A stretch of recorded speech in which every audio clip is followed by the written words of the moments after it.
Hello বন্ধুরা, সবাইকে happy Holi. তো সবার হোলি কেমন কাটলো সবাই কমেন্ট করে বলো। তো এই যে ঘর থেকে বেরিয়ে গেলাম, বেরিয়ে দেখতেই পাচ্ছ ফুলের দোকানে চলে এসেছি। তো ফুলের দোকানে কি করছি তাই না বলো। আসলে হোলির কিছু ভিডিও শ্যুট করার আছে, সেইগুলো করব, তাই কারণে আমার কিছু ফুল লাগবে।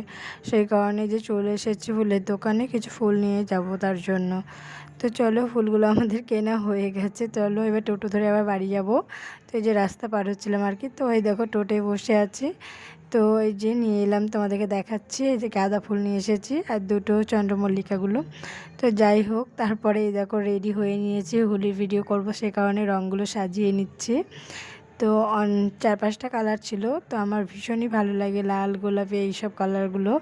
তো সেইগুলোই আর কি সাজিয়ে সুন্দর করে নিলাম। তো এই দেখো পুরোটা দেখিয়ে দিলাম। বাইরে এলাম, এসে একটু দেখালাম। তো আমরা ভিডিও কী কী করছিলাম সেটা শ্যুট করেছিলাম, সেটাও তোমাদের সাথে দিয়ে দিলাম। তো ভিডিওটা কেমন লাগলো কমেন্ট করে বলো, আশা করি সবার ভালোই লাগবে। তো